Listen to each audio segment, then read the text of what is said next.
കേരളക്കരയുടെ ഉള്ളൊലിച്ച് കടന്നുപോയ വയനാട് ദുരന്തത്തിന്റെ രക്ഷാപ്രവർത്തനം ഇപ്പോഴും തുടരുകയാണ്. വയനാട് ദുരന്തത്തെ സ്വന്തം ദുഃഖമായി രാജ്യവും ലോകരാഷ്ട്രങ്ങളും ഏറ്റെടുത്തു കഴിഞ്ഞു. ചിന്നിച്ചിതറിയ കൈകാലുകളും മറ്റ് ശരീരഭാഗങ്ങളും ഓരോ മൃതദേഹമായി കണക്കാക്കി ഹാരിസണിന്റെ ഭൂമിയിൽ അവർക്ക് ഒരുമിച്ച് അന്ത്യവിശ്രമം ഒരുക്കിക്കൊണ്ടിരിക്കുകയാണ്. ഒരുപക്ഷെ തങ്ങളുടെ പ്രിയപ്പെട്ടവരുടെ ജീവൻ ഈ ഭൂമിക്കടിയിൽ എവിടെയെങ്കിലും ഉണ്ടാകാമെന്ന അവസാന പ്രതീക്ഷയും കൈവിടാതെ കാണാതായവരുടെ ബന്ധുക്കളും സുഹൃത്തുക്കളുമൊക്കെ ഇപ്പോഴും തിരച്ചിൽ തുടർന്നുകൊണ്ടിരിക്കുകയാണ്. സൈന്യം തീരുമാനിക്കുന്നതുവരെ തിരച്ചിൽ തുടരാമെന്ന് സംസ്ഥാന സർക്കാരും അറിയിച്ചിട്ടുണ്ട്. കേരളം കണ്ട സമാനതകളില്ലാത്ത ദുരന്തഭൂമിയിൽ കൈമെയ് മറന്ന രക്ഷാപ്രവർത്തനം തുടരുന്ന സൈന്യത്തിനിടയിൽ ഒരു വേറിട്ട കാഴ്ചയും അടുത്ത ദിവസങ്ങളിലായി ശ്രദ്ധയിൽപ്പെട്ടു തുടങ്ങിയിട്ടുണ്ട്. ഇതെന്താണെന്ന് അദ്ദേഹത്തെ എപ്പോഴും മുഖം മറച്ച നിലയിൽ കാണുന്നതെന്ന് തിരക്കാത്തവരും കുറവല്ല. എന്നാൽ ആർക്കും ഉത്തരം നൽകാനാകുന്നില്ല.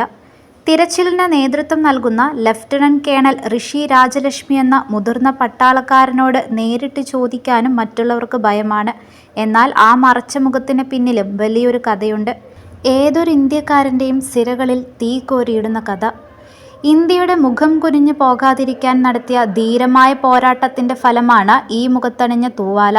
തീവ്രവാദികളുടെ തോക്കുകൾക്ക് ആ മുഖം തകർക്കാൻ കഴിഞ്ഞു. പക്ഷേ രാജ്യസ്നേഹത്തിന്റെ കരുത്തിൽ നിർമ്മിച്ച ആ മനസ്സ് തകർക്കാൻ ഒരു തീവ്രവാദത്തിനും കഴിഞ്ഞില്ല. കശ്മീരിൽ തീവ്രവാദികളുമായി ഏറ്റുമുട്ടി മരണമുഖത്തു നിന്ന് തിരികെ കയറിയ മേജർ ഋഷിയുടെ പോരാട്ട വീര്യത്തിന്റെ കഥ ആവേശകരമാണ്. റിൽ തുടങ്ങുന്ന അധികം പേരുകൾ മലയാളത്തിലില്ല. അപൂർവമായ ആ അക്ഷരം കൊണ്ടു തുടങ്ങുന്ന പേരുകാരൻ എന്നതു മാത്രമല്ല, അത്യപൂർവമായൊരു പോരാട്ടത്തിന്റെയും തിരിച്ചുവരവിന്റെയും പേരാണ് മുതുക്കുളം വടക്ക് മണിഭവനത്തിൽ ഋഷി എന്ന മേജർ ഋഷി.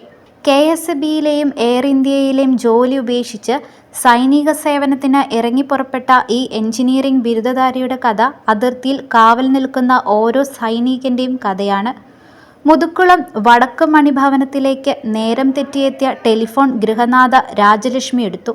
മറുതലയ്ക്കൽ മകൻ ഋഷി ഇത്രമാത്രം പറഞ്ഞു: "അമ്മേ, ഞാൻ പ്രധാനപ്പെട്ട ഒരു ജോലിക്ക് പോകുന്നു. അമ്മ പ്രാർത്ഥിക്കണം." മണിഭവനത്തിൽ പിന്നെ മനമുരുകിയ പ്രാർത്ഥനയുടെ മണിക്കൂറുകൾ.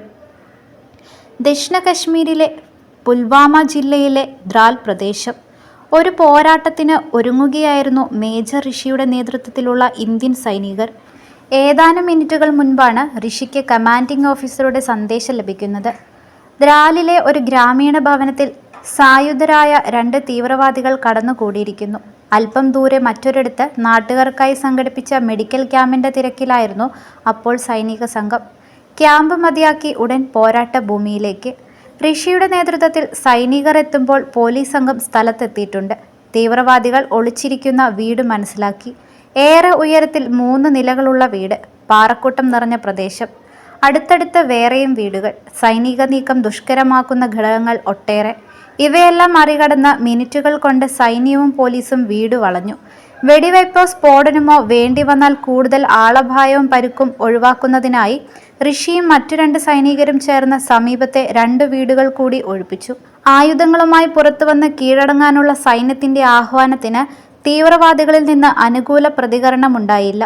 സൈന്യം ആക്രമണം തുടങ്ങുകയാണെന്ന സൂചന നൽകിയതോടെ വീട്ടിലുണ്ടായിരുന്ന മറ്റുള്ളവർ പുറത്തേക്കോടി രക്ഷപ്പെട്ടു. വീടിന്റെ അടുക്കള ഭാഗത്തിന് മോർട്ടാർ ആക്രമണത്തിലൂടെ സൈന്യം തീയിട്ടു.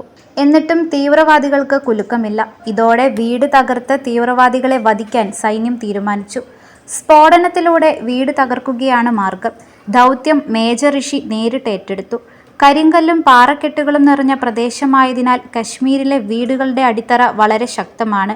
അതിനാൽ സ്ഫോടക വസ്തു തറയിൽ വച്ചാൽ ഉദ്ദേശിച്ച പ്രഹരശേഷി ലഭിക്കണമെന്നില്ല. നേരത്തെ ഒഴിപ്പിച്ച സമീപത്തെ വീടുകളിലൊന്നിൽ നിന്ന് ഒരു മേശ സംഘടിപ്പിച്ച് സ്ഫോടക വസ്തു അതിൽ സ്ഥാപിക്കാൻ തീരുമാനിച്ചു. പിന്നെ 10 കിലോയുള്ള സ്ഫോടക വസ്തുവുമായി ഏതു നിമിഷവും ചീറിപ്പാഞ്ഞു വരുന്ന വെടിയുണ്ടകളും പ്രതീക്ഷിച്ച് മേജർ ഋഷി തീവ്രവാദികൾ ഒളിച്ചിരുന്ന വീടിനുള്ളിലേക്ക്. അപ്രതീക്ഷിത ഇടത്തുനിന്നായിരുന്നു വെടിയുണ്ട ചീറിപ്പാഞ്ഞു വന്നത്. മുകൾ നിലയിൽ നിലയുറപ്പിച്ചിരുന്ന തീവ്രവാദികൾ ഗോവണിപ്പടിക്ക് മുകളിൽ നിന്നാവണം വെടിയുതിർത്തത്. ആദ്യ വെടിയുണ്ട ഹെൽമറ്റിൽ ഉരസി ഋഷിയുടെ മൂക്ക് തകർത്ത് കടന്നുപോയി. രണ്ടാമത്തേതായിരുന്നു കൂടുതൽ മാരകമായ മുറിവേൽപ്പിച്ചത്. താടിയെല്ല് തകർത്ത 2ാം വെടിയുണ്ട മുഖത്തിന്റെ സ്ഥാനത്ത് അവശേഷിപ്പിച്ചത് രക്തപ്രവാഹവും മാംസകഷ്ണങ്ങളും. മുഖത്ത് 2 വെടിയുണ്ടകളേറ്റതായി ഋഷിക്ക് മനസ്സിലായി. മുറിവുകളും രക്തവും മൂലം ഒന്നും കാണാൻ കഴിയുമായിരുന്നില്ല. പക്ഷേ ബോധം നശിച്ചില്ല. വെടിയേറ്റ തന്നെ രക്ഷപ്പെടുത്താനായി കൂടുതൽ സൈനികർ വീടിനുള്ളിലേക്ക് പ്രവേശിച്ചാൽ അവർക്കും വെടിയേൽക്കുമെന്ന് മനസ്സിലാക്കിയ ഋഷി പുറത്തേക്ക് ഇഴഞ്ഞു നീങ്ങി തുടങ്ങി. എത്ര ദൂരം ഇഴഞ്ഞുവെന്ന് ഓർമ്മയില്ല. സൈനികർ നിൽക്കുന്ന ഭാഗത്തേക്ക് എത്തുന്നതിനു മുൻപ് തന്നെ കമാൻഡിംഗ് ഓഫീസർ മുന്നോട്ടോടി വന്ന് സുരക്ഷിത സ്ഥാനത്തേക്ക് വലിച്ചുമാറ്റി.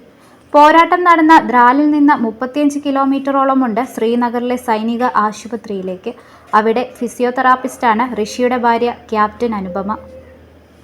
ഭർത്താവിന് ആക്രമണത്തിൽ പരിക്കേറ്റ വിവരം അനുപമ അറിഞ്ഞിരുന്നു. ഉള്ളുവിങ്ങുന്ന വേദനയോടെ അവർ തന്നെയാണ് ആശുപത്രിയിൽ വേണ്ട മുന്നൊരുക്കങ്ങൾക്ക് നേതൃത്വം നൽകിയത്.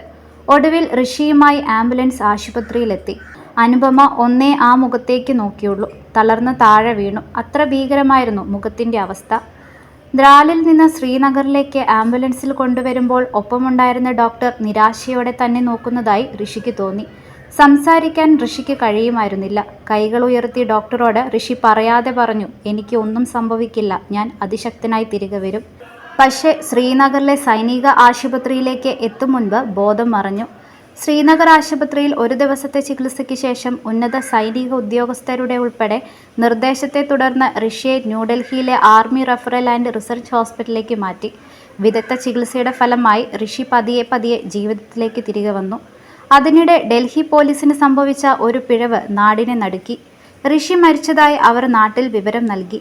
അന്വേഷണത്തിനൊടുവിൽ വാർത്ത സത്യമല്ലെന്ന് ബോധ്യപ്പെട്ടതോടെ ഋഷിയുടെ ചികിത്സ ഫലപ്രദമാക്കാനുള്ള പ്രാർത്ഥനകളിലേക്ക് നാട് മടങ്ങി. വെടിയുണ്ടകൾ സമ്മാനിച്ച വൈരൂപ്യം മറയ്ക്കാൻ തൂവാല കൊണ്ട് മുഖം മറച്ചാണ് ഋഷി ഇപ്പോൾ ആളുകളെ കാണുന്നത്. രാജ്യത്തിന്റെ മുഖം കാക്കാൻ താൻ മുഖത്തണിയേണ്ടി വന്ന തൂവാല അഭിമാന ചിഹ്നമാണെന്ന് ഋഷിക്ക്.